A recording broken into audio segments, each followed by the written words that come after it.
Muy buenos días, estimados seguidores y escuchas de estas nuestras acostumbradas microcápsulas de cultura jurídica semanal.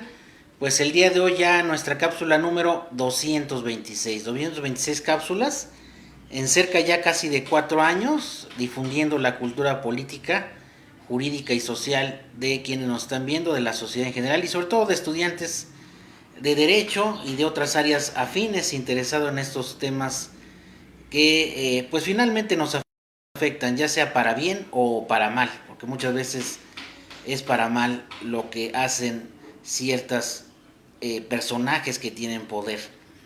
Y bueno, pues el día de hoy la noticia quizá la más importante gestada en la semana que pasó, y sin duda nos congratulamos la red de abogados, nos congratulamos de finalmente la liberación de Julián Assange. Julián Assange, quien pasó pues prácticamente un poquito más de 5 años privado de su libertad, injustamente obviamente, y en condiciones de salud física y mental, pues obviamente que comprometían su, pues ahora sí que casi su vida, ¿no? Julián Assange, periodista, fundador de Wikileaks, que dio a conocer diversos comunicados confidenciales, secretos, que daban cuenta de múltiples crímenes de guerra, delitos graves, desde las más altas esferas del poder, matanza de civiles, etcétera. Circunstancias y hechos que no hubiéramos conocido si no es por la labor periodística de Julián Assange. Sin duda, este gran periodista pues marca un hito en la historia porque aparte de que reveló estos comunicados, pues tuvo que enfrentar la fiereza de el gobierno de los Estados Unidos, el mayor genocida del mundo, una persecución que culminó precisamente en su encierro en una cárcel de máxima seguridad, como si fuera un criminal, sumamente peligroso, aislándolo pues prácticamente de su familia, en condiciones más que deplorables. Y hay quienes me preguntan qué fue lo que logró o por qué se logró finalmente la liberación de Julián Assange, que parecía lejos, parecía lejana, parecía difícil. Sin duda su esposa, Stella Assange, abogada de origen sueco y español, pues sin duda fue la que mayor apoyo tuvo hacia Julián Assange, hacia su esposo. Sin duda también es notable su labor jurídica, junto con todo el equipo obviamente, y también la presión internacional, la presión incluso de jefes de Estado como el presidente de México, quienes siempre velaron por la inmediata y pidieron la inmediata liberación de Julián Assange, y finalmente se logra. Se logra por un acuerdo entre el fiscal de los Estados Unidos que ya tenía cargos, tenía 17 cargos, entre ellos el de espionaje, y solamente quedó en uno, y finalmente se aceptó la responsabilidad, se declaró culpable ante una jueza federal situada en, se me va el nombre, Siena, algo así, es una isla en el Pacífico, y se le reconoce el tiempo que estuvo privado de su libertad y tiene ya por purgada su pena. De hecho es una figura muy análoga al procedimiento abreviado donde se reconoce la responsabilidad aquí en nuestro sistema penal, aunque quiero hacer ciertas puntualizaciones. En primera, Julián Assange no es culpable, o sea, todos sabemos que no es así. Él filtró esos comunicados en aras de decir la verdad y de su labor periodística.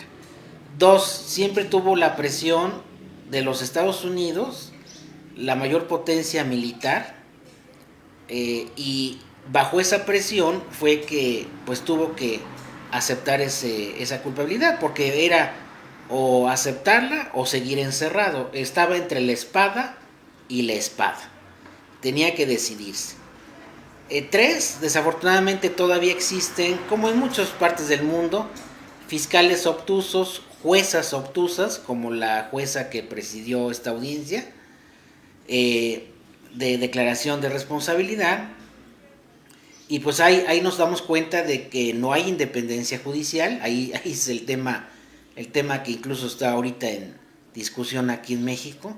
No hay independencia judicial, otros poderes influyen en el poder judicial, y pues clara muestra es lo que pasó ahorita, porque si estuviéramos hablando de fiscales y de jueces imparciales, no se hubiera dado esta declaración este acuerdo con declaración de culpabilidad, e inmediatamente hubiera sido dejado en libertad, libre de todo cargo. Pero bueno, no fue así. No fue así. Pero bueno, estaba de por medio la vida de este periodista australiano. Y finalmente está de vuelta a casa con su esposa y con sus hijos, lo cual es pues obviamente lo mejor para él.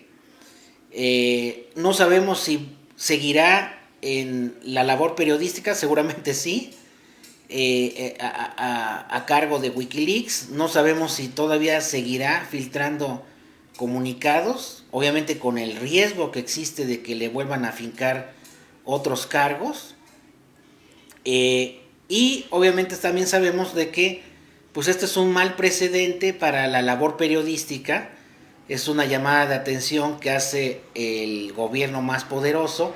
Poderoso no por la moral ni porque de veras tenga la razón, sino poderoso porque tiene la influencia económica y la influencia militar. Pero si no tuviera eso, no podría ejercer ese poder y esa influencia hacia los demás poderes como el Poder Judicial, como lo ha hecho hasta ahora. Y esto pues es una llamada de atención porque los demás periodistas pues van a tener que autocensurarse, van a tener que tener mucho cuidado si no quieren tener la misma suerte de Julian Assange, quien pasó pues prácticamente 5 años en unas condiciones deplorables y además en una cárcel de máxima seguridad, cosa que nunca debió de suceder, ¿no? Entonces, como que estamos pues en dos dilemas. Una, de que a dónde queda la libertad de expresión ante los poderes fácticos, ante esos poderes que pues inmediatamente pueden restringir y además encarcelar a quien se atreva a decir la verdad gestada en las más altas esferas del poder. Esto quiere decir situaciones criminales que la gente no se entera,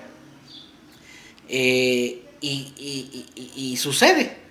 Por ejemplo, la matanza de civiles en Bagdad, y que por la labor periodística de este personaje, quien desafortunadamente pues se fue quedando solo, ¿no? Los únicos que se quedaron en ese círculo de defensa fueron su esposa y su familia. Claro, hubo ONGs, hubo colectivos que siempre apoyaron su liberación, pero pues al final de cuentas estuvo solo en la declaración de culpabilidad. Y bueno, esto sin duda le va a hacer reflexionar a Julian Assange, pues sobre la continuación de su labor periodística, que yo creo que sí la va a seguir. Él se va a mantener firme en sus convicciones, en decir la verdad, y pues ya lo habíamos dicho desde hace otras cápsulas de que nadie puede ser ni perseguido ni encarcelado por decir la verdad, cosa que desafortunadamente sucedió, y no solamente con este periodista, sino con miles de periodistas en diversas partes del mundo que son acosados, que son coartados e incluso asesinados, coartando obviamente todo derecho fundamental de libertad de expresión, ¿no? Y de hecho esto lo estamos viendo, por ejemplo, en el caso del tema palestino e israelí.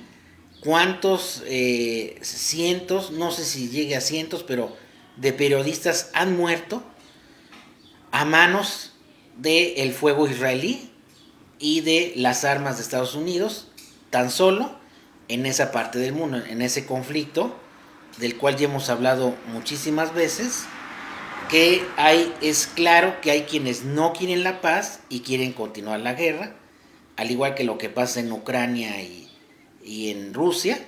Hay quienes no desean la paz, quieren que mueran civiles, quieren ejercer su poder geopolítico, llevando inocentes a pues una pues un a, pues a su matanza, ¿no? En una guerra que no la pelean los políticos, no la pelean los funcionarios que están muy tranquilos en su casa, sino jóvenes y gente inocente que es mandada como parte del ejército, ¿no?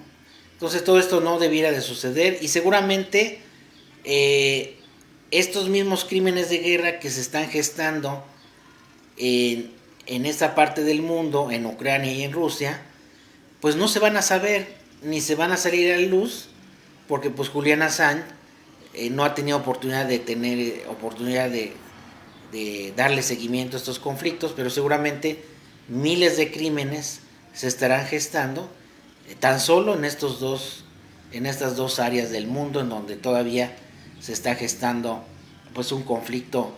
En el caso del conflicto de Israel y Palestina, totalmente asimétrico, y como lo hemos comentado, Estados Unidos es, así como violó los derechos de Julian Assange, la primera enmienda, su libertad de expresión, fue coartada totalmente y concluyó en un dictamen de culpabilidad cuando así no debió de haber sido.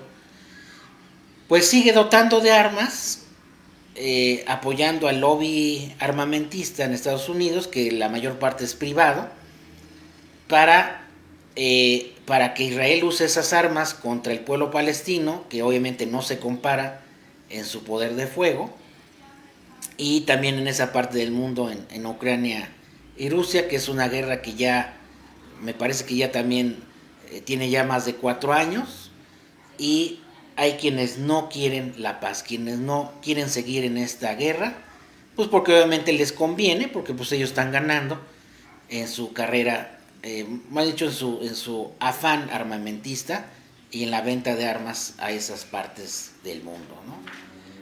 Desafortunadamente yo creo que 2024 quedará marcado, cuyo ya la mitad del año pues prácticamente ya se consumó, ya estamos cerrando junio, la mitad del año, se ha caracterizado por una inestabilidad política, social, por guerras que creíamos que ya no iba a suceder, que creíamos extinguidas, e incluso el mundo está cada vez más cerca o acercándose a un conflicto mundial, a otro nuevo conflicto mundial, que quién sabe a quién beneficie, pero seguramente perjudicará pues prácticamente a todo el mundo, ¿no?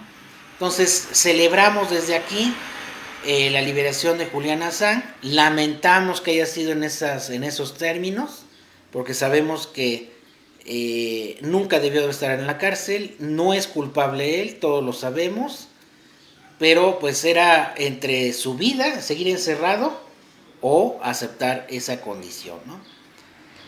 Y como lo he dicho, pues desafortunadamente Estados Unidos, valiéndose de ese poder, así como influyó en este caso, pues en el caso de la dotación de armas, pues sigue muriendo y masacrando a miles de civiles inocentes en diversas partes del mundo con las armas de los Estados Unidos, ¿no? Yo no sé quién se podría sentir orgulloso de eso, no sé si hay algún estadounidense que apoye esos crímenes, seguramente no, pero pareciera que las historias se repiten, ¿no? Se repiten, y mientras no haya alguien que diga hasta aquí llegaste, hasta aquí llegaron tus crímenes, hasta que llegue la justicia, hasta ahí no se va a poder parar esa situación, lamentablemente, ¿no? Y ya para finalizar nuestra cápsula del día de hoy, pues iniciaron los foros de consulta de la reforma judicial, que para mí ya el diagnóstico ya está. Yo creo que esos foros se deberían de enfocar más hacia la ciudadanía en general, hacia los litigantes, que realmente somos los que tenemos una percepción del tema del Poder Judicial, de la falta de independencia, de la corrupción, etcétera. porque probablemente el diagnóstico, o sea, el problema ya lo sabemos, ya sabemos cuál es el problema del Poder Judicial. Es una opción elegir a los ministros. Yo pienso que a los ministros sí se les pudiera elegir vía voto, pero nada más ahora sí que al pleno de la Suprema Corte, a los 11 ministros, sí podía haber un mecanismo para que el pueblo los eligiera. No así a los demás jueces y magistrados. Yo pienso que operativamente no va a funcionar. Yo pienso que la reforma no se va a aprobar como así como lo están mencionando. Sin duda, de lograrse esa reforma, será una reforma de las más importantes en décadas, sobre todo para hacer que verdaderamente exista la independencia judicial, que de eso hemos estado hablando también en muchas cápsulas, de que pues prácticamente no existe, ¿no? De la transparencia en los procesos de selección de los jueces, de los magistrados, de todo el Poder Judicial. Eso es lo que se debe de transparentar, eso es lo que se debe de mejorar. No amiguismo, no compadrazgos, no nepotismo, no situaciones irregulares en donde funcionarios llegan y otros les hacen su trabajo, ¿no? Eso es lo que se quiere evitar. Y esa reforma no solamente debe de ser en el Poder Judicial Federal, sino en el Poder Judicial de los estados, que tienen un problema 3 veces mayor. O sea, es un problema mucho más grave. Tan solo un botón aquí en Puebla, ¿no? Llegan magistrados que nunca tuvieron carrera judicial, que nunca tuvieron ningún mérito, y ahí están. De hecho, 3 casos con nombre y apellido en el Poder Judicial de Puebla de magistrados que nunca hicieron carrera judicial y que solamente por un compadrazgo, por un amiguismo del gobernador en turno, ahí están. Entonces, eso es lo que debemos de evitar, eso es lo que se quiere hacer con la reforma judicial. No apoderarse del Poder Judicial, sino que ese poder que siempre estuvo en la opacidad, que siempre estuvo lejos de la ciudadanía, que siempre ha sido señalado, en la actualidad también ha sido señalado por una grave corrupción, tráfico de influencias, falta de independencia judicial. Eso es lo que se quiere hacer tanto a nivel federal y se debe de hacer a nivel local, en cada uno de los poderes judiciales de los estados, ¿no? Porque la problemática es muy similar y finalmente a quien le impacta esa falta de profesionalismo, falta de honestidad, toda esa corrupción, todas esas trabas burocráticas, finalmente es el usuario quien se da cuenta de eso, ¿no? Y desafortunadamente muchos abogados o del gremio de abogados son comparsas de eso porque les beneficia esa situación, ¿no? Pero la mayor parte de los abogados libres, sin línea, nos damos cuenta que el problema existe, que lo debemos de decir, lo debemos de externar, no debemos ocultar la realidad y que realmente debe de aprobarse una gran reforma judicial para que finalmente los 3 poderes estén pues a la altura de la realidad, a la altura de lo que exige pues México, ¿no?